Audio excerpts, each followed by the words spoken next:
근데 오늘 첫날이라 시간이 이게 오리엔테이션을 해가지고 좀 땡겨요.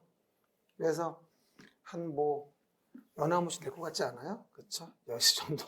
그렇죠? 다른 과목 몇 시에 끝내던가요? 9시. 참 착하신 분들이군요. 시간이 그래가지고 이거 보시면 되고 다음 주부터는 시간 봐서 좀 빨리 좀 끝내도록 하죠. 봐봐요. 그러면 내용에서 첫 번째 행정작용에 대한 부분을 봤는데 아까도 설명드린 바와 같이 우리가 보는 부동산 공법은 일단 당사자 관계가 이제 행정청황, 행정주체에 대한 부분하고 행정객체에 대한 부분이거든요. 그러니까 이제 당사자가 공공인 거야, 쉽게 얘기하면. 그러다 보니까 이 공공에 대한 행정주체에 의사를 표시하는 기관이 필요한데 행정주체 의사를 표시하는 기관을 우리가 행정청이라고 해요. 뭐라고요? 행정주체의 의사를 표시하는 기관을 뭐라 한다? 행정청이라고 하는데 예를 들어서 국가라는 행정주체면 각 부의 장관 등이 그 의사표시 기관이에요. 그리고 지방자치단체가 행정주체면 그 시장이 행정주체, 행정청인 거예요. 예를 들어서 밑에 보시면 알겠지만 서울특별시는 지방자치단체고요. 서울특별시에 대한 시장이 있겠죠. 그 사람이 행정청인 거예요. 의사표시 기관인 거죠. 그럼 우리는 해당 내용에서 봤을 때 공법을 배울 때 항상 처음에 가장 부딪히는 벽이 뭐냐면 도대체 행정청의 조직을 외울 수가 없다고 말하는 분들이 많아요. 근데 이거는 외우는 게 아니라 그냥 비에 몸이 젖듯이 서서히 젖어가는 거예요. 한꺼번에 외워지는 게 아니라 서서히 젖어가는 거니까 한 번에 외우려고 애쓰지 마세요. 10월 29일까지만 이해하시면 되고 제가 지금 밑에 기본적인 건 말씀을 드리겠지만 사실은 법마다 또 달라요, 이게. 법마다. 그러니까 여기 나와 있는 기본적인 틀에 대한 부분을 이해하시고 그리고 6개 법 볼 때마다 조금씩 변형이 이루어지기 때문에 기본 구조를 먼저 아셔야 한다는 거예요. 밑에 보이죠? 그러면 행정 주체는 국가다, 지방자치단체다. 이렇게 얘기를 해요. 국가, 지방자치단체. 시작. 국가, 지방자치단체. 이게 행정주체고요. 그 행정주체 의사를 표시하는 거 우리는 뭐라 그러죠? 행정청이란 말을 쓰게 되는데 그래서 정의를 보면 행정에 관한 의사를 결정하여 뭐라고요? 행정에 관한 의사를 결정하여 표시하는 국가 지자체의 기관을 우리는 뭐라 하냐면 행정청이란 말을 써요. 그러니까 행정주체 의사를 표시하는 거죠. 그럼 정부, 국가라고 하는 행정주체, 행정청은 누구냐? 바로 18부, 4처, 18청. 지금 문재인 정부 3기 개정까지 포함해서 고쳐놓은 거예요. 18부, 4처, 18청인데요. 우리 대표적으로 이거 봅시다. 부동산이라는 게 나오잖아요. 써봐봐요. 부동산이 나오면 국가의사표시는 국토교통부 장관이에요. 그냥 외우세요. 그렇죠? 그러니까 국가가 뭐를 한다고 나오면 그냥 국토교통부 장관인 거예요. 그렇죠? 그래서 우리가 부동산과 관련된 국가의 의사표시는 국토교통부 장관이 하는구나 이렇게 이해하시면 돼요. 그리고 앞으로 제가 이걸 부를 때는 뭐라 부를 거냐면 국토교통부 장관이니까 국장이라고 부를 거예요. 자꾸 국방부 장관 어떻게 할 거냐 물어보는데 국방부 장관은 우리 법에 안 나와요. 그러니까 국장이라고 하면 국토교통부 장관이구나 이렇게 이해하시면 돼요. 참 이상한 거 물어보는 분들이 많아. 저항세력이죠. 그렇죠? 그러면 안 되죠. 그래서 오해하지 말 거 국장. 물어봅시다. 만약에 요즘에 한참 우리 국민들이 수도권에 핫한 게 뭐죠? GTX라는 게 핫하잖아요.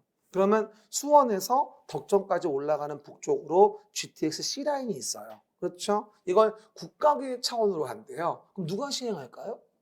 국토교통부 장관이 시행하는 거예요. 그렇죠? 그러니까 국가 부동산에 대한 국가라고 나오면 국토교통부 장관이 권한자구나 이렇게 이해하시면 별 무리가 없다. 이렇게 이해하시면 될 것 같아요.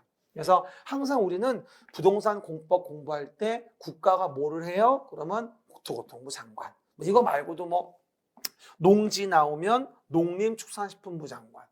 바다 나오면 해양수산부 장관. 그렇죠. 수산자원부호고요. 그리고 행정안전부 장관, 경제부총리, 기획재정부 장관, 환경부 장관. 환경은 환장에 양보하세요. 시작. 환경은 환장에 양보하세요. 라고 이해하시면 돼요. 어떤 분이 아침부터 그러대 환장은 환경에 양보하세요. 반대로 얘기하더라고요. 그러면 안 되고요. 환경이 나오면 환장이에요. 가끔 가다가 환경이 모식이라고 나오면서 국장과 협의한다고 나와요. 말도 안 되죠. 국장한테 환경을 물어보면요. 괜찮아요. 이렇게 얘기를 해요. 아무 관심 없어요. 그렇죠?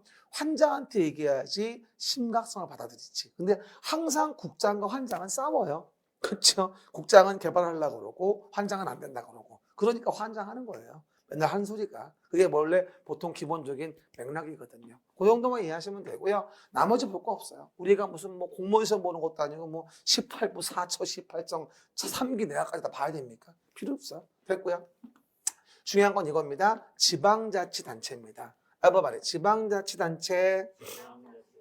이게요. 지방자치단체가 큰 도시가 있고요. 작은 도시가 있어요.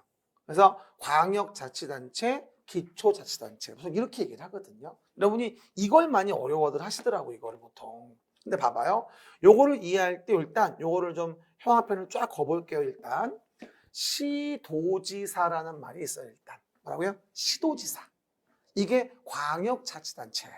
시도지사. 시작. 시도지사. 그러면 시도지사는 큰 도시를 얘기하는 거거든요. 그럼 누굴 얘기하는 거냐? 시도지사는 특별시, 광역시, 특별자치시 이거와 도 또는 특별자치도 이걸 뭐가 된다? 한꺼번에 부른 걸 우리는 시도지사다 이렇게 얘기를 합니다.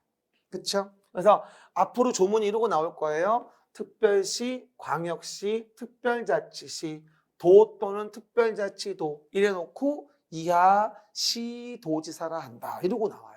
그래서 우리가 시도지사를 길게 늘리면 특별시, 광역시, 특별자치시, 도 또는 특별자치도인 거고 짧게 부른 게 뭐다? 시도지사다. 얘기했었죠? 제가 매번 얘기하듯이 뭐 우리 아들이 1월 2일 날 생일이라고 했죠 내가. 근데 나한테 우리 아들이 물어보더라고요. 아빠 나 생선 뭐 사줄 거야? 나한테 이러더라고요. 그래서 내가 칼치 사줄까? 이랬더니만 그거 말고 생일 선물. 요즘에는 짧게 부르는 거 좋아한다고 얘기했었죠? 마찬가지예요. 정부도 짧게 부르는 거 좋아해요. 그래서 우리가 이 긴 말을 시도지사는 이라고 짧게 불러주는 거라고 이해하시면 돼요. 그럼 앞으로 조문 볼 때 시도지사는 이라고 나오면 특별시, 광역시, 특별자치시, 도 또는 특별자치도를 한꺼번에 부른 거구나. 그럼 오해 말 거. 도지사 밑에 있는 뭐라고요? 도지사 밑에 있는 여기 보면 시장 군수라는 게 보일 거예요. 그럼 도지사 밑에 있는 이 시장 군수는 여기 있는 시가 아니에요. 얘랑 달라요. 이건 기초자치단체의 도 밑에 시군인 거거든요. 다릅니다. 오해 말고요. 그리고 그 중에서 특별시, 광역시 밑에 있는 구를 우리는 뭐라 하냐면 자치구인 구청장이라고 합니다. 해봐봐요. 자치구 구청장. 그럼 봐봐. 기초자치단체는 굳이 말하면 시장, 군수, 자치구, 구청장입니다. 시작. 시장, 군수, 자치구, 구청장. 이게 기초자치단체장이라고 얘기하는 부분이에요. 보통은 건축의 허가를 누가 하냐면 기초자치단체의 장이 허가합니다. 그럼 봐요. 예를 들어 서울특별시 어디에서 종로구에서 서울특별시 종로구에서 건축물을 짓는데요. 누가 허가해요? 종로구청장이 허가하는 거예요. 지방자치단체인 구로 보는 거니까. 그렇죠? 그 얘기. 그리고 오해 말 건 특별시 밑에는 몇 개의 구가 있죠? 특별시 밑에 몇 개의 구가 있어요? 25개의 자치구가 있어요. 그중에 제일 인구 많은 게 송파구 66만이죠. 송파 위례 신도시 때문에 인구가 확 늘었어요. 그렇죠? 2등이 이제 강서 마곡지구에 있는 강서구입니다. 그렇죠? 57만인가 정도 되더라고요. 송파가 압도적으로 많아요, 사실은요. 그렇죠? 근데 여러분 그거 아세요? 경기도 안산시 인구가 65만이에요. 근데 송파구 인구가 66만이니까 도 밑에 시군과 자치구의 구청은 동급으로 보는 거예요. 그래서 시장, 군수, 자치구의 구청장. 그렇죠? 제가 사는 안양시 같은 경우가 60만입니다. 그렇죠? 그래서 우리가 시장, 군수, 자치구의 구청장이 이제 기초자치단체 장이구나라고 이해하시면 되고요. 시군구라고 해서 지방자치단체를 얘기한다면 이건 당연히 특광의 밑에 있는 자치구인 구청장을 얘기하는 겁니다. 지방자치단체를 얘기하는 거니까. 그리고 이 특별시 밑에는 자치구만 존재하는데 써봐봐요. 광역시 밑에는 뭐다? 이렇게 군도 있어요. 광역시 밑에는. 그거 아세요? 인천광역시 강화군 알죠? 옹진군. 부산광역시 기장군. 대구광역시 달성군이 있단 말이에요. 그래서 광역시 밑에는 구도 있고 군도 있어요. 그래서 자치구, 자치군 이런 말을 씁니다. 부기해 보세요. 구군이라고. 광역시 밑에는 구도 있고 자치군도 있습니다. 그렇죠? 그래서 앞으로 제가 뒤에 가면 얘기하지만 광역시에 있는 군인지 도 밑에 있는 군인지에 따라서 권한이 좀 달라요. 그래서 우리가 광역시 안에 있는 군은 자치구처럼 단순한 자치군인 거니까 오해하시면 안 돼요. 도 밑에 있는 군하고는 다르거든요. 아셨죠? 그 정도 일단 이해해 보시고요. 그리고 혹시 세종특별자치시 아세요? 다 말했네 내가. 뭐라고요? 세종특별자치시, 제주특별자치도. 이거 좀 특이한 게 있어요. 원래 세종특별자치시와 제주특별자치도 없을 때는요. 그냥 특광도라고 했어요. 원래 우리 어렸을 때는. 제가 시험 볼 때마다 특광도였어. 이게 몇 년 안 됐다니까요. 그러다 보니까 세종특별자치시하고 제주특별자치도에는 기초자치단체가 없어요. 그래서 세종특별자치시 조치원읍에서 건물을 지면 다 세종특별자치시장이 허가권자예요. 그리고 제주특별자치도에 제주시가 있다, 제주특별자치도에 서귀포시가 있다라고 하더라도 얘들은 뭐다? 다 지방자치단체가 아니에요. 유일하게 행정 업무 분장에 불과한 시입니다. 그래서 제주특별자치도 제주시에서는 건물 짓는다면 제주특별자치도지사가 허가권자입니다. 그렇죠? 이 제주시장과 서귀포시장은 선거도 안 해요. 임명직이에요. 도지사만 선거합니다. 그렇죠? 이게 제주특별자치도법이 따로 있습니다. 기초자치단체를 두지 않는다고 나와요. 여기도 마찬가지. 그래서 오해 말 건 지방자치단체 권한으로 얘기했을 때는 특별자치시와 특별자치도는 그냥 그 자체가 지방자치단체고 기초자치단체는 두지 않습니다. 그래서 특별자치시, 특별자치도가 나오면 고민할 여지 없이 다 그냥 그들이 권한자입니다. 그렇죠? 근데 오해 말 건 지방자치단체를 고려하지 않고 단순히 그 업무 분장을 위한 걸 얘기한다면 얘네가 포함되는 경우도 있긴 해요. 어디? 지적 배울 때 지적 소관청. 그건 업무 분장이거든, 거기는. 그래서 거기는 지자체를 안 따져요. 그냥 시면 다 뭐다? 구가 있으면 구. 이런 식으로 소관청으로 보는 거죠. 구가 없으면 시루. 구가 있으면 구루. 다 뭐다? 업무 분장이니까. 달라요, 법마다 조금. 괜히 얘기했다. 더 헷갈리네. 잊어버려. 나중에 지적에서 배우고, 그거는. 이거는 지자체가 아니다. 근데 주의할 건, 봐요. 이거죠. 도지사라는 게 있는데, 도지사 밑에는 시장이 있고 군수가 있어요. everybody, 시장, 군수. 거기에 경기도는 31개의 시군이 있어요. 뭐라고요? 경기도는 31개의 시군이 있다. 그 중에서 군 단위는 시보다 인구가 작아. 경제 규모가 작아. 그게 군수예요. 요즘에 경기도에 있는 군 단위는 가평군, 연천군 정도밖에 없는 것 같아요. 양평군은 조만간 시가 된다고 하잖아요. 여러분, 경기도에서 가장 인구 적은 데가 어딘지 아세요? 연천군이에요. 연천군가 43,000이에요. 근데 그 반이 군인이야. 그러니까 실제 주민은 별로 없어, 사실은. 그렇죠? 그리고 해당되는 가평군이 6만 정도 돼요. 6만 정도. 근데 시 중에서 제일 인구 적은데 어딘지 알아요? 시 중에 제일 인구 적은데 과천시예요. 12만 몇 개다, 12만. 과천시. 10만도 안 되나? 검색해봐야 되겠다. 되게 인구가 작아요, 거기. 근데도 그게 시야. 정부 종합선거 들어가는 바람에. 그렇죠? 그리고 제일 인구 많은 시는 어디게요? 맞았어요. 그런 거 시험 안 나오는데. 뭐라고요? 수원시. 수원시가 118만입니다. 수원시가 제일 많아요. 그리고 고양시가 2등이에요. 고양시가 108만.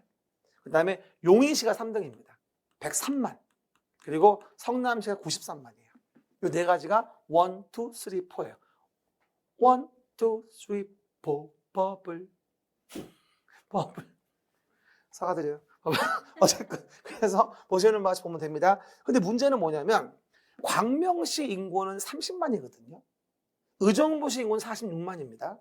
그럼 이렇게 일반적인 시와 대도시인 시를 우리는 구분하고 있어요. 왜냐하면 대도시인 시는 인구 50만 명 이상인 시라 그래가지고 봐봐. 여기 있는 시 말고 이거 말고 도 밑에 있는 시 중에서 인구 50만 명 이상인 시, 이걸 대도시라 그래요. 이게 아주 중요합니다. 도 밑에 있는 시 중에서 인구 50만 명 이상의 시를 뭐라 한다? 우리는 대도시 시장이라고 합니다. 근데 그 대도시 시장의 의미가 뭐냐면 봐봐. 일반적인 광명시들은 인구 50만이 안 되기 때문에 도시행정 결정할 때는 도지사 허락을 받아야 돼요. 그런데 이런 인구 50만 이상의 대도시의 시장들은 도지사의 허락받지 않고 도시행정을 결정할 수 있게 해줘요. 살짝 부기하면 좀 더 자치권을 올려줬다. 자치권을 업시켰다. 이렇게 이해하시면 돼요. 자치권을 좀 더 업시켜 놓은 게 대도시 시장인 거예요. 알겠습니까? 그래서 우리가 앞으로 대도시 시장이 나오면 도시행정 결정을 할 때 도지사에게 허락받지 않고 직접 결정할 수 있는 좀 더 많은 자치권을 부여한 도시구나고 이해하시면 돼요. 앞으로 오해 말 거, 서울이라는 대도시에서 이러면 안 돼. 서울은 특별시야. 뭐라고요? 서울이라는 대도시가 아니라 서울이라는 특별시인 거야. 인천이라는 대도시 아니야. 인천광역시야. 구분하셔야 돼요. 대도시는 오로지 도 밑에 있는 시 중에서 인구가 50만 명 이상 되는 걸 대도시 시장이라고 하고, 그런 대도시 시장은 도지사한테 자치권을 좀 더 많이 인정받은 거예요. 이해 가시겠죠? 근데 하나 적어봅시다. 너무 중요한 게 있는데 요 대도시 중에서 써봐봐. 특례시라는 게 들어왔어요. 특례시. 요번에 지방자치법 개정되어지면서 올해 2022년 1월 13일부터 이제 행정안전부에서 이걸 지정할 건데, 특례시는 인구 100만 명, 100만 명 이상, 인구 100만 명 이상인 걸 뭐라 부른다? 우리가 특례시라고, 대도시 중에 대도시를 도입하게 됩니다. 그러니까 대도시 중에 특례시가 더 있는 거야. 그러니까 베스트 오브 베스트? 그렇죠? 대도시 중에 대도시인 거지. 그렇죠? 이래서 특례시를 도입하게 됐고, 아마 요즘에 뉴스 보신 분 아실 거예요. 그래서 대도시는 총 4가지가 있는데 난 이렇게 외웠어요. 우리 법에 맞게 수용창고라고 외워요. 수용창고. 4군데인데 수용창고라고 해서 우리는 뭐라 하냐면 수원, 그죠? 용인, 창원, 고양 4가지예요. 수용창고. 요 4가지가 특례시로 조만간 지정될 겁니다. 1월 13일 날. 며칠 안 남았죠, 이제. 그렇죠? 그러면 특례시는 뭐다? 대도시보다 자치권 업. 더블인 거죠. 대도시보다 더 대도시인 거야. 그러니까 광역시하고 대도시 사이에 있다고 이해하시면 돼요. 업. 좀 더 자치권을 업 해주겠다. 그래가지고 관련된 여러 가지 예산이라든가 자치권을 업해줘가지고 도시 위상을 높여주겠다. 이렇게 얘기하는 거예요. 그래가지고 아직 우리 관련된 법에서 특례시가 개정된 건 없는데 조만간 왕왕 나오지 않을까 싶어요. 제가 봤을 땐. 요거 13일 날 이제 공포가 되고 나면, 행안부 장관 정하고 나면 우리 관련된 법에서도 특례시에 대한 특례 조문이 왕왕 나올 것 같아요. 미리 얘기해 줍니다. 요즘에 또 뉴스에 나와서 물어보는 분이 많아. 얘기해줘야지, 안 하면 시끄러워. 그렇죠, 여러분? 그래서 미리 얘기해 주는 거야. 그래서 수용창고 4군데가 있고요. 성남시는 이게 안 돼가지고 열받아 죽으려고 그래, 지금. 성남시는 93만이라 택도 없어. 그렇죠? 그 얘기들. 그래서 수용창고 4군데고, 창원 아시죠? 마산, 진해하고 뭐 3군데 합쳐진 거, 이거. 하나가 어디지? 마산하고 진해하고 창원, 그치? 3개 합쳐진 거. 아, 창원시구나. 알았어요. 통합 창원시. 밥통일세. 뭐라고. 어쨌든. 그래서 오해하지 말게 수용창고라고 4가지가 지금 특례시라고 이해하시면 됩니다. 그래도 103만인가 103만 되는 것 같더라고, 보니까. 그렇죠? 오해게. 그리고 오해 말 건, 이런 대도시 밑에는 또 뭐가 있죠? 이런 대도시 밑에는 또 구청 있는 거 알고 있죠? 성남시, 분당구, 수원시, 팔달구 있잖아. 이런 구는 단순한 업무 분장으로 지방자치단체 아닙니다. 알고 있죠? 물어볼게요. 경기도 성남시 분당구에서 건물 지으면 누가 허가하죠? 성남 시청, 시장이 허가합니다. 수원시 8달구이면 수원시장이. 얘는 행정 업무 분장이지 지자체가 아니에요. 그렇죠? 그 얘기들. 정리합니다. 그럼 내용에서 보시는 바와 같이 광역자치단체장은 누가 되죠? 시도지사. 길게 말하면 특별시, 광역시, 특별자치시, 도 또는 특별자치도. 그렇죠? 그리고 특광 밑에는 뭐다? 밑에 자치구의 구청장이 있고요. 특별자치시 밑에는 기초지자체는 없습니다. 그 다음에 도 밑에 있는 기초자치단체 시장, 군수여서 시장, 군수, 구청장을 얘기하는 건데 그 시 중에서 인구 50만 명 이상 시를 뭐라 불러? 대도시라 부르고 그 대도시 중에 대도시가 있다. 특례시, 인구 100만 이상의 수용 창고. 4가지 이해하시면 되겠죠. 그리고 이런 대도시 밑에 있는 구는 단순한 업무 분장에 불과하니까 그거는 뭐가 아니다? 지자체가 아니라는 점. 이해하시면 되고요. 그리고 세종특별자치시와 제주특별자치도에는 기초자치단체가 없다는 겁니다. 어쨌든 새로운 거 알고 싶지 않으면 빨리 붙어야 돼요. 계속 늦게 붙을수록 뭔가 새로 나와요. 아셨죠? 그 정도 이해해 보시면 되겠죠. 그럼 넘어가시면 이제 몇 페이지 국토계획법 본론으로 갑니다.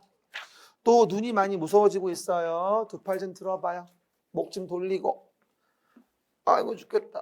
아이고. 맨날 얘기해도 이렇게 눈이 이렇게 있다고 내가 얘기를 하고 그리고 졸려오면 눈을 좀 감고 있든가 뭐라고요? 뜨려고 애를 쓰니까 자꾸 검은 자가 뒤로 가잖아 이렇게.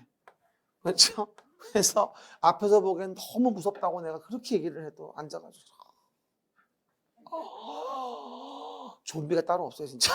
그렇죠? 눈 좀 뜨고 그리고 제발 좀 여기 이렇게 뭐 물파스라도 바르든가. 그렇죠? 그러면 좀 눈이 시려 자면 안 된다니까. 눈 시려서. 그거 알지? 호랑이 뭐 이렇게 바르는 거. 그런 거 좀 사와 봐봐. 발라 이렇게. 눈 잘 뜨고요. 원래 눈 이쁘게 떠야 돼요. 이렇게 초롱초롱.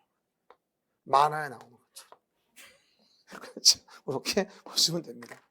그러면 이제 본론으로 갑시다. 국토의 계획 및 이용에 관한 법률. 시작. 국토의 계획 및 이용에 관한 법률이 나오게 됩니다. 이게 오늘 베이스 까는 게 목적이에요. 8페이지.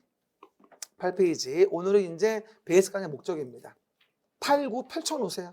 8페이지, 9페이지 펼쳐놓으시면 됩니다. 그림책은 전체를 펼쳐놓는 게 센스입니다. 그렇죠? 옆으로 치우면 놓을 수 있을 것 같아요. 그러면 여기 좀 봅시다.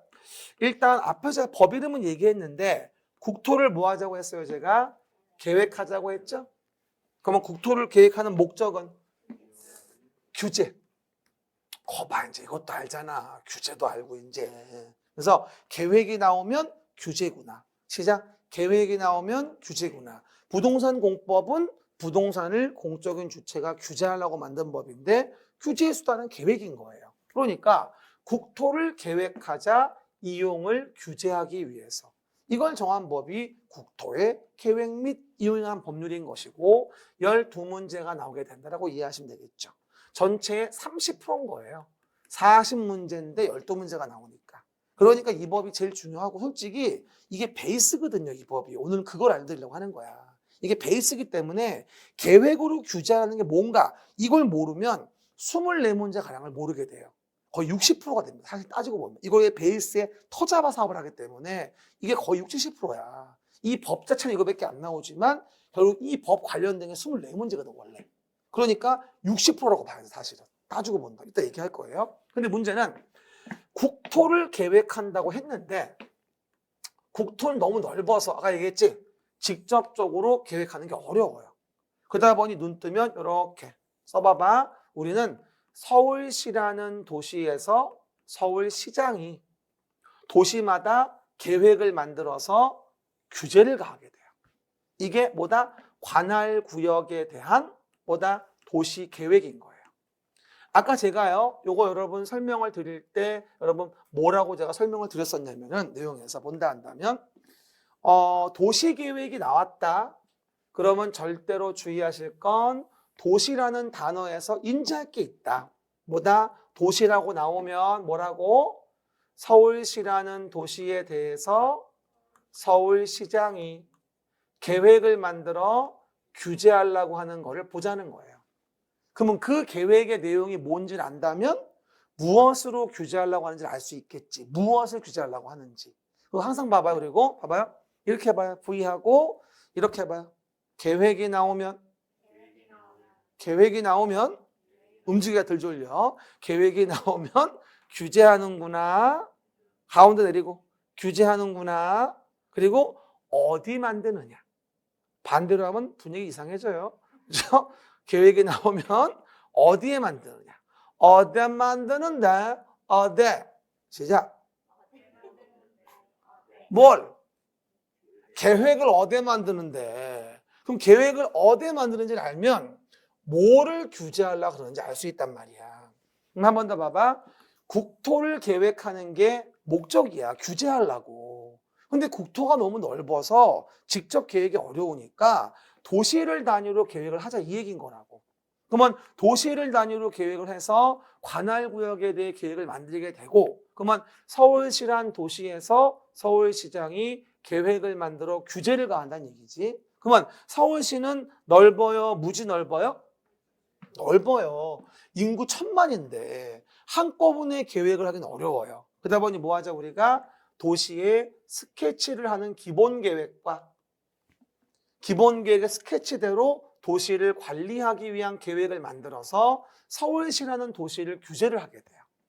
그렇죠? 그럴 때 그 도시를 기본 계획에 대한 부분은 스케치하는 거니까 한마디로 밑그림 그리는 거예요. 이따 또 볼 거야. 그림에서 스케치해서 밑그림 그리고 거기에 맞춰서 본 그림의 관리 계획으로 규제를 하는 거예요. 그럼 한번 이해해 볼게요. 한번 얘기해 봐.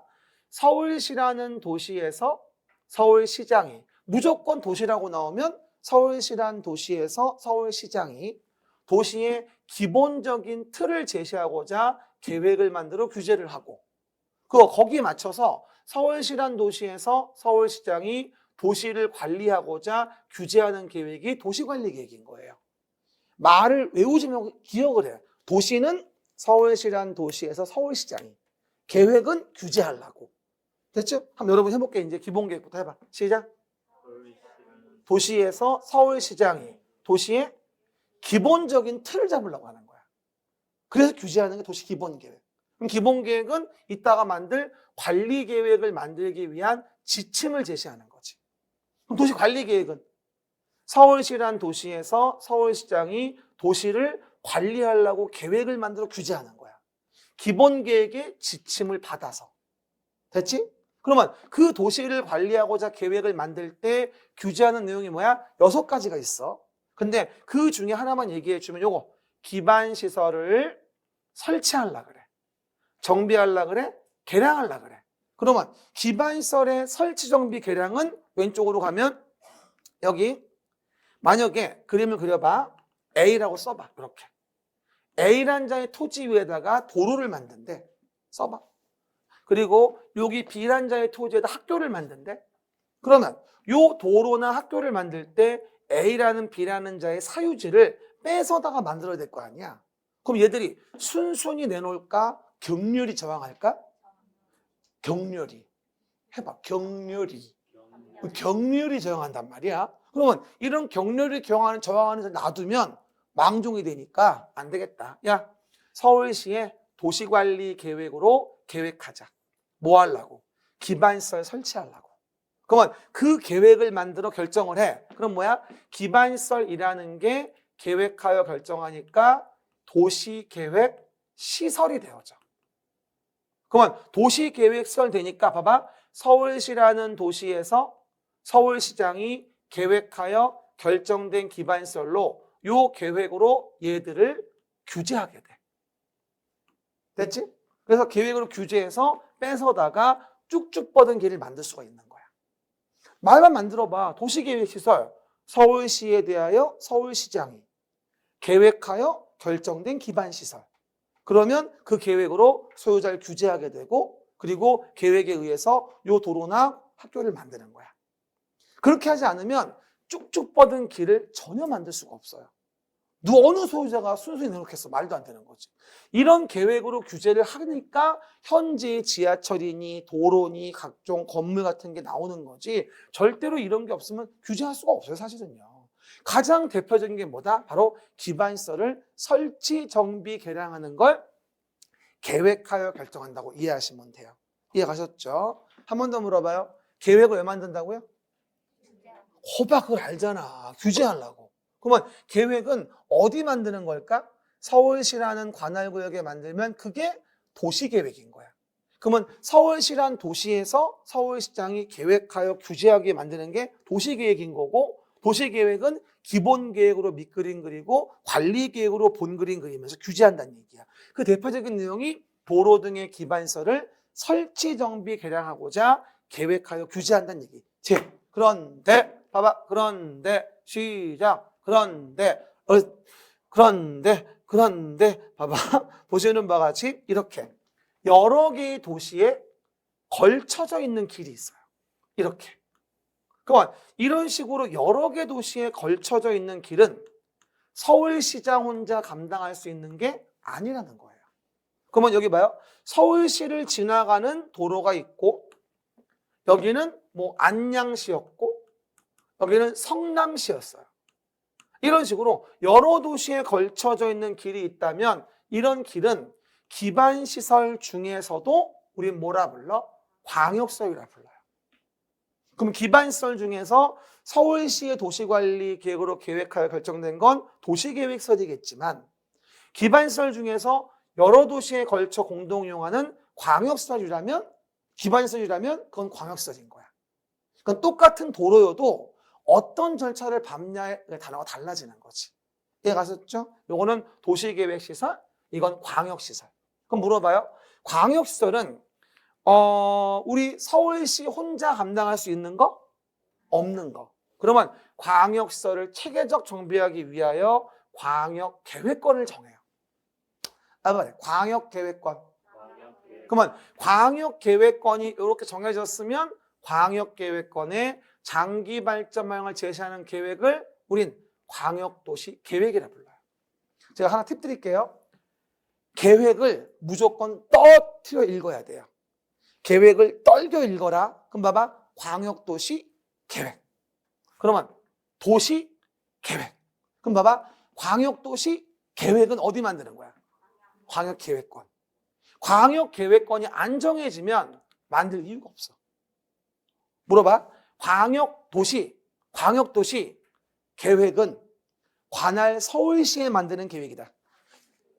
X. 광역계획권이 정해지지 않으면 만들 이유가 없어요. 그럼 도시계획은 서울시라는 관할구역에 항상 계획을 띄고 나머지를 봐. 그래야 안 헷갈려. 됐습니까? 그 얘기들. 그리고 오해 말까? 또 하나. 전국을 단위로 만드는 게 있어. 국가계획. 시작. 국가계획. 국가계획 나오면 부동산이니까 국토교통부 장관이야. 어쨌든 간에. 그렇죠? 그럼 봐. 중앙행정기관이 법률에 따라 수립하거나 국가의 정책적인 목적 달성을 위해서 수립하는 계획이 있는데 그 중에서 우리는 뭘 얘기한다? 그 중에서 도시관리 계획으로 결정된 시설, 도시관리 계획 관련된 거 물어봅시다. 대한민국의 MB정부 때 4대강 보호 국가계획이 있었어요. 4대강 보호. 4대강이 어디예요? 한강, 금강, 영성강, 낙동강이에요. 그렇죠? 그러면 한강이 뭐다? 서울에 있잖아요. 그러니까 당연히 한강에 대한 부분은 뭐다? 그 국가계획에 따라줘야 돼서 서울시는 그 국가계획을 무시할 수가 없어요. 하지만 성남시는 4대강 보호와 아무런 관련이 없어요. 그 국가계획을 따를 이유가 없죠. 그렇죠? 따라서 국가계획은 우리 도시와 관련된 내용일 때 뭐가 된다? 국가계획이 되는 것이다 라고 이해하시면 됩니다. 그럼 이렇게 해봐요. 이렇게. 국가계획. 아니 이렇게 하면 안 돼. 이렇게 해야지. 뭐라고요? 국가계획이 있어요. 전국에 만들죠? 거기에 줄여봐. 광역도시계획. 광역도시계획은 광역계획권에 정해지죠. 그리고 줄여봐. 서울시. 서울시 도시계획이에요. 서울시 관할구요. 그러면 기본 틀 잡고 관리계획 만드는 게 도시계획인 거예요. 그럼 서울시 안에 옥수동이 있어요. 서울시 일부죠. 이건 지구단위 계획이에요. 그렇죠? 그럼 봐봐. 9페이지 다음 페이지 왼쪽에 이제 봐보세요. 그러면 9페이지 다음 페이지 왼쪽에 보면 도시관리 계획 중에 지구단위 계획이라는 게 있는데 이 지구단위 계획은 뭐라고 이해하시면 좋으냐면요. 봐요. 만약에 여기 봐봐. 서울시란 동네가 있었는데 서울시란 동네의 일부 동네에서 뭐가 이루어졌냐면 예를 들어 재개발 같은 게 이루어졌다고 가정해 봅시다. 재개발. 여기는 서울시 안에서도 예를 들어 옥수동이었다 가정을 해보세요. 옥수동. 그러면 여기다가 이런 식으로 도로 등의 기반시설도 새로 세팅해주고 그리고 여기다가 어느 정도의 아파트를 질 수 있고 40층을 질 수 있는지 몇 층인지 그리고 여기다가 어느 정도의 공원을 만드는지 등등등에 대한 서울시 안의 일부인 옥수동만의 계획을 만들어요.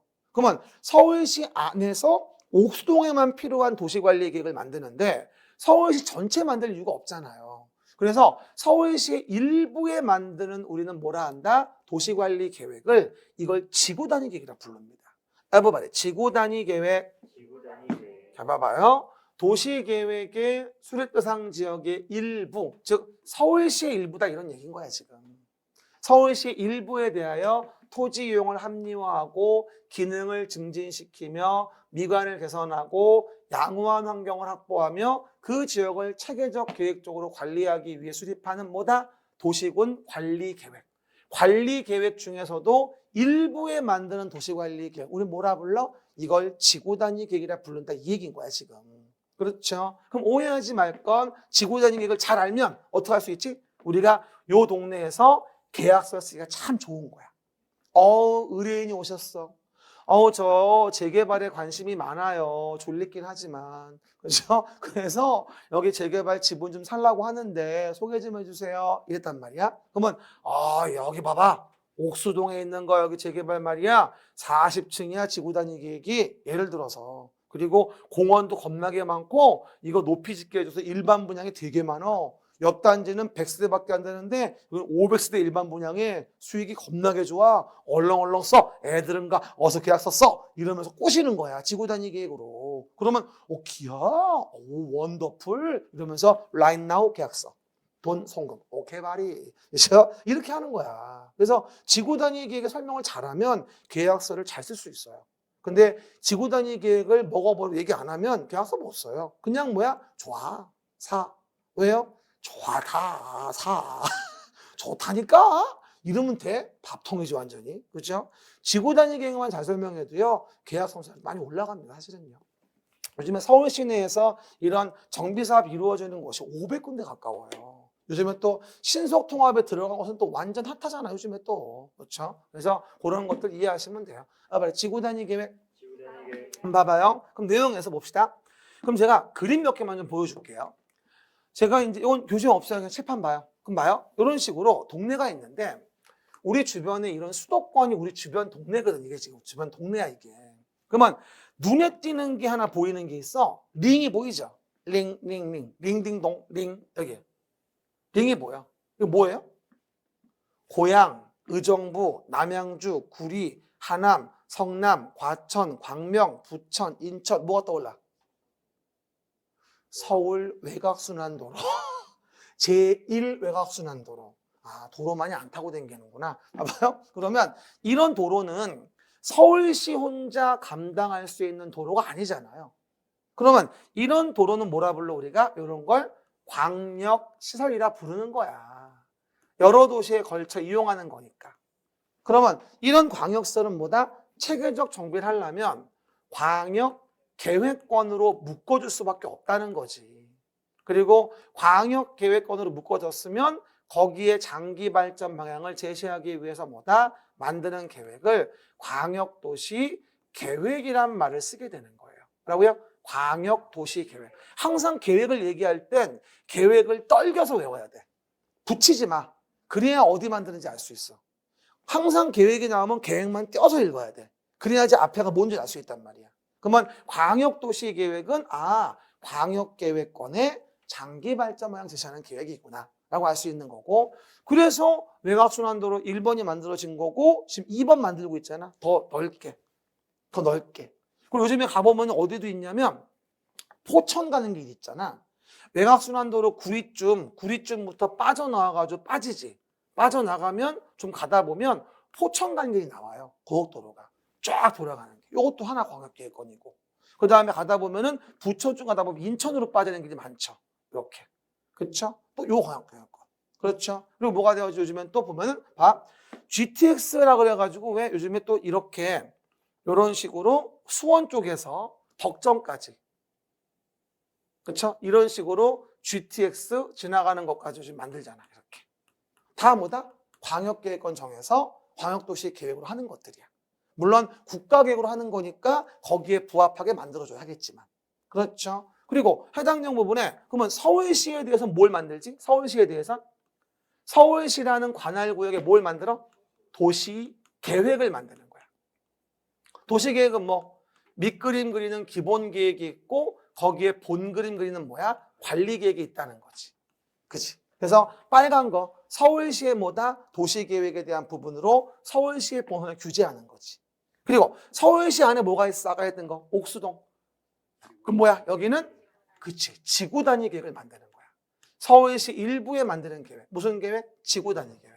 아, 결론적으로 계획은 어디에 만드냐에 의해서 내용과 범주가 달라지는 거구나. 그리고 이 모든 걸 아우르는 최상위의 계획은 뭐가 있다?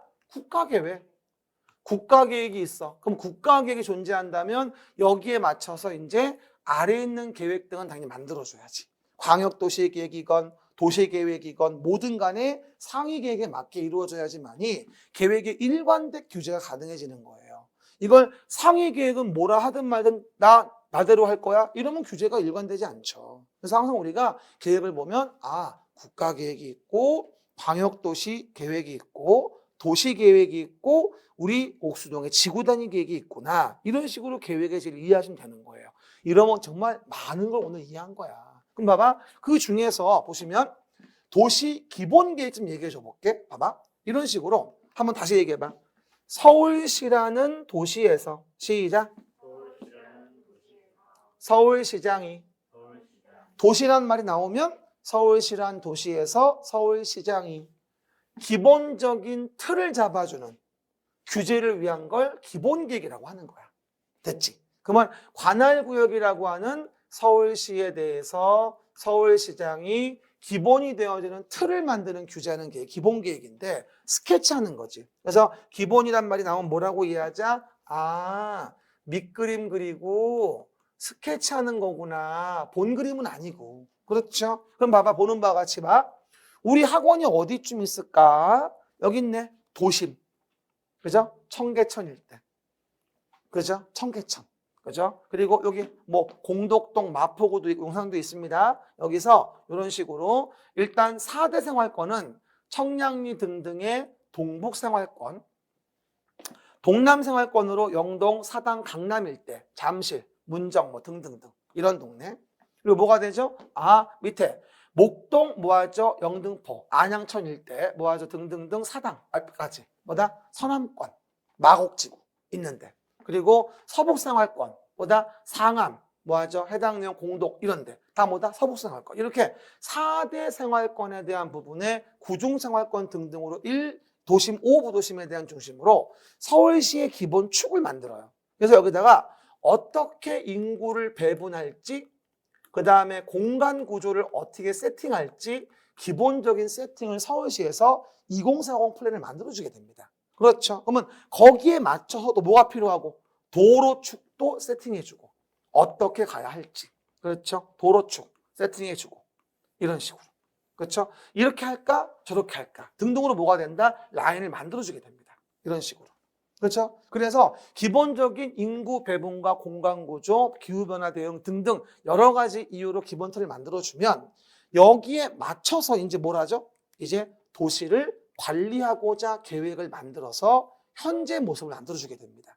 그러면 도시를 관리하고자 계획을 만든다? 또 한 번 서울시라는 도시에서 서울시장이 오늘 이것만 이해해도 장땡이다. 뭐라고요? 서울시라는 도시에서 서울시장이 도시를 관리하려고 계획을 만들어서 뭐를 규제하는가 이렇게 이해하시면 돼요. 아까 어디에 부합하게?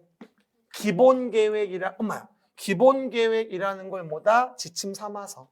뭐라고요? 기본 계획이라는 것을 지침 삼아서 우리가 관리 만드는 거죠. 그러면 가장 대표적으로 봐. 여기 느낌이 무슨 서울숲공원 있는 것 같기도 하고, 여기 공원이 있고, 세빛 둥둥섬 반포대교인가? 등등등. 그리고 잠실, 체육관도 있고, 체육관, 이렇게. 그렇죠? 이런 도로를 만들고. 그러면 이와 같은 도로 등 공원 등 광장 등 체육관 이런 것에 이걸 우리 뭐라 부르냐면 이거를 기반시설이라 불러요. everybody. 기반시설입니다. 그럼 이 기반시설을 잘 설치하려면 어떻게 돼야지? 도시관리 계획으로 계획해 규제해야지. 그럼 계획하여 결정된 걸 뭐라 불러 우리가? 도시계획시설이라 부르는 거야. 계획하여 규제해야 되니까. 그리고 그 결정된 시설을 설치하는 걸 뭐라 불러? 도시계획시설사업이라 불러서 공원도 만들고 다리, 도로, 체육관 등등 각종 교통시설, 공간시설 등등을 만드는 거지. 뭘로? 계획으로 규제해서. 그리고 여기 노후불량 건축물이 모여있는 곳에 개량을 위한 모두 진행하고 정비 사업도 진행을 하고 여러분 좋아하는 재개발, 재건축, 신속통합계획 이런 거. 그리고 마곡지구 일대 새로운 단지와 시가지를 만들어서 신도시를 만드는 사업도 진행하고 이게 뭐야? 도시개발사업. 아까 어디 부합하게? 기본계획에 부합하게 개발사업도 이렇게 진행해줘. 신도시를 만들고. 그렇죠? 그리고 요 동네, 서울시 일부 동네에 도로 등의 기반시설 배치 규모, 건축물 용도 제한, 어느 정도의 아파트의 높이의 건물 지을지 이런 것들의 구체적인 계획을 만들어주는 게 뭐야? 바로 지구단위 계획. 해봐봐요. 시작. 지구단위 계획. 만들어줘서 지구단위 계획으로 이렇게 도시개발 사업이나 정비사업 세팅을 해주고. 그렇죠. 그리고 여기는 나무만 심어져 있네. 그러니까 토지의 용도를 정해서 어떤 용도로 토지를 이용할지도 정해주고 이런 식으로 뭐다? 도시를 관리하고자 계획을 만들어서 이렇게 서울시의 모습을 만들어가는 거예요. 이게 바로 뭐다? 우리가 공부하는 부동산 공부가 60%입니다. 70%. 이거를 하나 배우다 보면 8주 중에 6주, 12주 중에 8주가 지나가는 거예요. 거의 60%입니다. 그렇죠? 그래서 여러분은 앞으로 1년 동안 이 동그라미 안에 있는 걸 하나씩 배워가면서 내용 등을 채워나가게 됩니다. 아, 그렇구나. 우리가 어쩌다가 이렇게 됐을까요? 그죠? 어쨌든 그렇구나라고 이해하시면 됩니다. 그 정도. 그러면 돌아오시면 제가 확인해 드릴게요. 그러면 내용에서 이렇게 내용 봤고요. 그럼 8페이지 왼쪽 위에 볼게요. 그러면 이 계획의 지위는 아래에 있는 계획은 위에 있는 계획에 부합하라고 했어요. 그러면 왼쪽 맨 위에 좀 볼게요. 왼쪽 맨 위에 동그라미 1번 좀 봐보세요. 광역도시계획, 도시계획은 시작. 광역도시계획, 도시계획은 됐죠? 어디에? 국가계획에 부합해야 한다. 제가 이걸 왜 여기 썼게요? 오른쪽 위에 이게 나오니까 순서가. 그리고 다르면 국가계획이 우선한다. 그러니까 아래에 있는 계획은 위에 있는 계획에 부합해야 한다 이 얘기고 그렇지 않으면 위에 있는 계획이 앞선다 이 얘기인 거예요. 그렇죠? 1번 챙겨놓고요. 그 다음에 또 밑에 보시면 3번 좀 봐볼게요. 왼쪽 밑에. 도시군 기본계획은 시작. 도시군 기본계획은 광역도시계획 위에 있는 계획에 부합하라 이 얘기죠. 다르면 뭐가? 광역도시계획이 우선한다 이 얘기예요. 그래서 1번하고 3번 정도만 일단 이해해 놓으세요. 그러면 우리가 요 그림에서 오른쪽에 순서만 봐도 충분히 알 수 있는 거거든요. 그래서 요 나올 때 같이 얘기해야 쉬워지는 거예요. 될 수 있으면 내용 나올 때 같이 얘기해야 시간을 세이브할 수 있거든요. 그런 이유로 제가 근처에 만들어 놓은 겁니다. 그렇죠? 그렇게. 그럼 넘어가시면 아까 봤던 거 도시관리계획 지구단위계 봤습니다. 그럼 봐봐요. 그 중에서 요거 얘기해 볼게요. 기반시설이라는 거 설치 좀 합시다. 봐봐요. 기반시설. 그럼 봐봐요. 기반시설은 제가 처음부터 미리 얘기할게요. 얘는 그냥 33회예요. 그냥 안 나온 적이 한 번도 없으니까 그냥 33회 써놓으세요. 제가 장담을 하건데 33회 50군데 불러줘요. 그거 체크 못하면 붙을 수가 없어요. 정확하게 해줘야 돼요. 그리고 요것에 써봐봐. 자세한 내용은 사실은 30페이지에 있어요. 페이지만 적어놔요. 30페이지. 그래서 기반설에 좀 더 자세한 내용은 30페이지 있는데 일단 용어 차원에서 몇 개만 보자 이 얘기예요. 그러면 기반설 뭐가 됩니까? 종류에 대한 거는 교공, 유공, 방모환. 시작. 교공, 유공, 방모환. 시작. 기반설은 총 7가지 종류가 있습니다. 대분류된 게. 그 안에 있는 거 다 세면 수십 가지겠지 뭐. 그렇죠. 근데 이 문제가 어떻게 나오냐면요. 다음 중 기반시설과 그 종류의 연결이 바르지 않은 것은 보통 이렇게 물어봐요. 뭐라고요? 기반시설과 그 종류의 연결이 바르지 않은 거 보통 이렇게 물어봅니다. 그 결론적으로 뭐다? 다 외우지 못하면 못 풀어요, 이거는. 근데 솔직히 얘기합시다. 도로, 철도, 항만, 공항 이런 게 교통설인지를 모를까요? 흔치 않은 사람이죠. 그렇죠? 그래서 오해하지 말고 그렇게 보시고요. 그 다음에 광장, 공원, 녹지, 유원지가 공간시설이다. 이것도 외우는 거 아니야. 보면 알아. 그렇죠? 그리고 유통공급설에 수도, 전기, 가스는 이해가 되는데 많이 물어보는 것 중 하나가 이겁니다. 공동구. 아주 중요하죠. 공동구는 정말 시험이 안 나온 적이 없다 봐도 과언이 아니에요. 공동구는 아주 중요한 유통 공급설 중에 하나인데요. 그 이유는 제가 사진 좀 보여주면요. 맨날 얘기하듯이 이렇게 공동구가 있어요. 그러니까 도로 밑에다가 공동의 군형을 만든다 이 얘기거든요. 그래서 보시는 바와 같이 내용에서 공동구라는 걸 만들어주게 되는데 일단 공동구에 대한 부분을 보시면 이렇게 도로 밑에다가 둥그런 관을 묻어놔요. 그래 놓고 거기다가 전기나 전화, 뭐 가스, 그렇죠? 통신, 뭐 이런 것들, 전화나 통신이나 무슨 뭐 그렇죠? 이런 것들 여러 가지 9개들의 시설이 있는데 이런 거를 공동으로 수용을 해요. 그럼 어떻게 될까요? 유통 공급 시설로서 공동구를 만들어주게 되면 당연히 지상에 뭐가 없어질까? 그렇지. 전신주 오래된 얘기인데 뭐라고요? 전봇대가 없어져요. 전신주는 좀 올드한데 어쨌든 그러다 보니까 이런 전신주 전봇대가 있던 것들이 없어지게 되면서 이렇게 전깃줄이 날라다니고 그 안에다가 항상 있으면 참버드가 앉아 있어가지고 항상 가만히 있지 않고 열심히 뭘 흘려요. 가만히 있지 않고 그럼 지나가다가 새똥 맞으면 참 아름다운 추억이죠. 여러분 그러다 보니 미관은 안 좋아지게 되죠. 전봇대 박으면 도로 구조 망가지죠. 교통의 원활한 소통을 방해하죠. 그러다 보니까 얘를 뽑아버리고서 뭐다? 여기다 전깃줄을 넣어버리는 거야. 어떤 분이 이런 분도 있다. 선생님 공동구가요 되게 넓은가 봐요. 이래요. 왜요? 아니 그러니까 전봇대를 집어넣는 거 아니에요? 이런 좀 모르는 거예요. 전봇대를 왜 집어넣어요? 전깃줄을 못 살겠어 진짜. 그렇죠? 그 얘기들. 그래서 전봇대가 아니라 전깃줄 집어넣는 거예요. 옛날에 한번 어디였죠? 마포구 그 통신선로 공동구 한번 불나가지고선 난리 났잖아 그때. 난 그때 그 통신선로 같은 거 불타는 게 그렇게 무서운 건지 몰랐어. 세상에 족발도 못 시켜 먹고 치킨도 못 시켜 먹고 완전 재앙이었지 재앙 그때.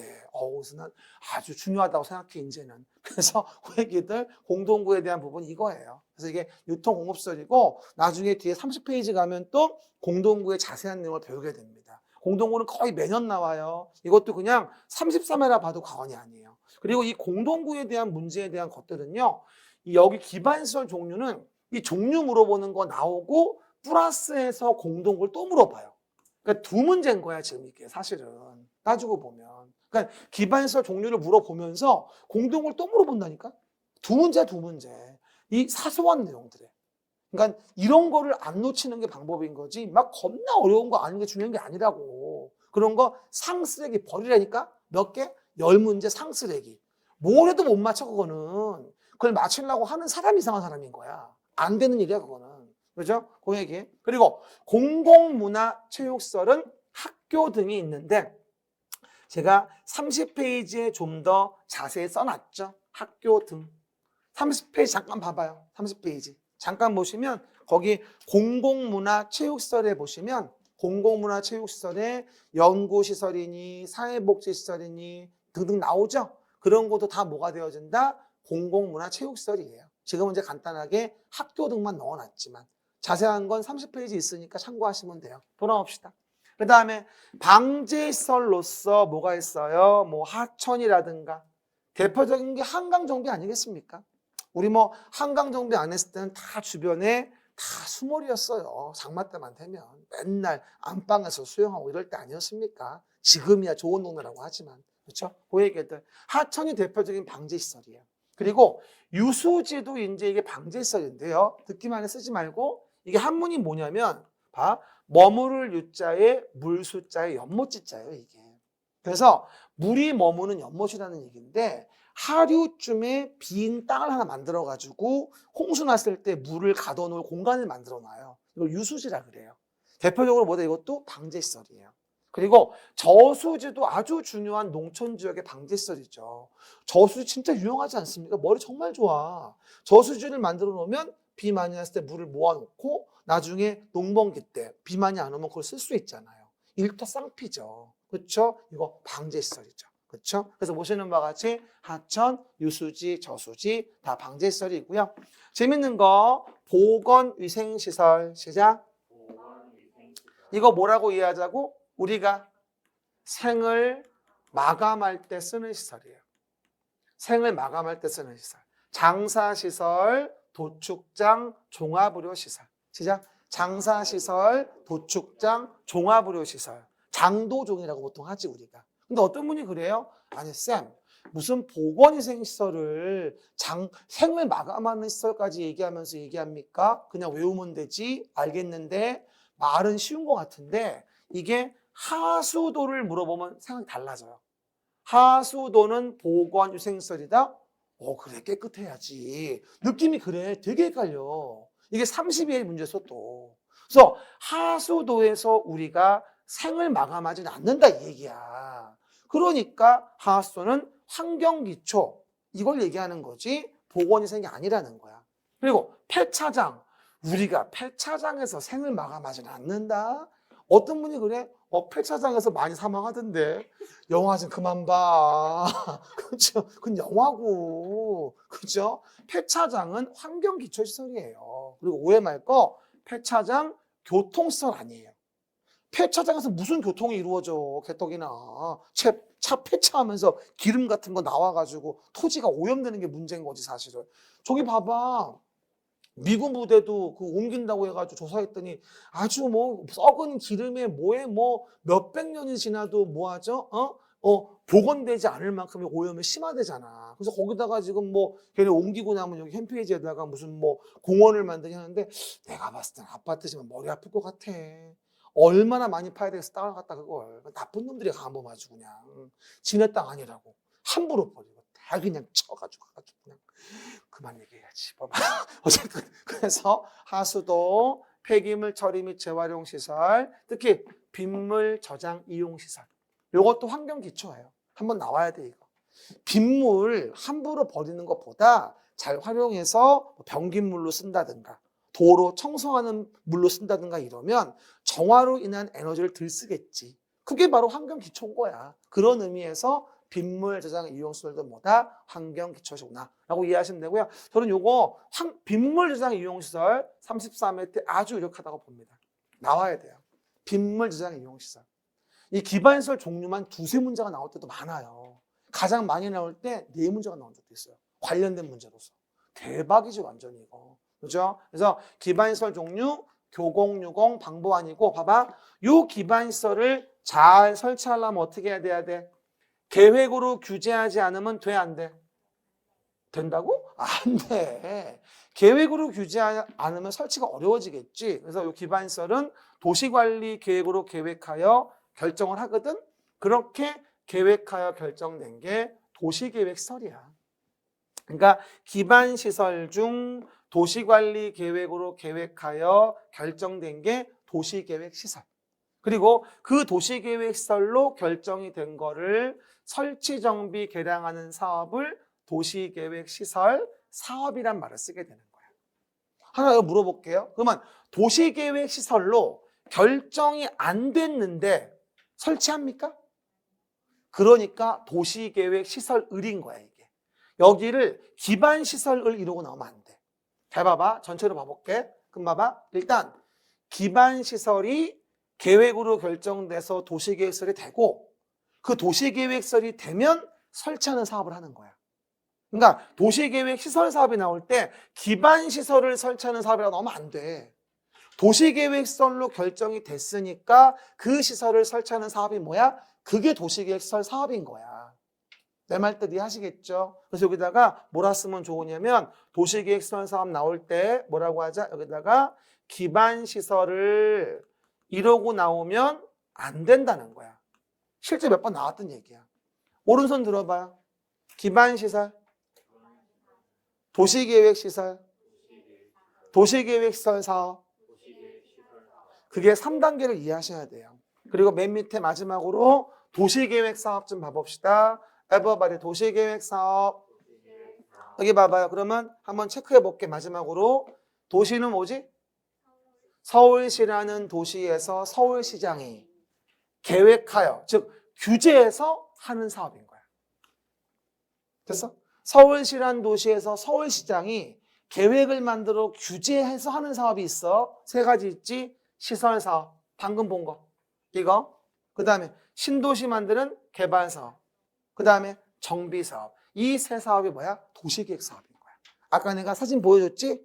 이거를 다 사업을 하는 걸 도시계획 사업이라고 하는 거지. 단어를 연결하면 돼. 쉬었다가 마주보고 마무리합시다.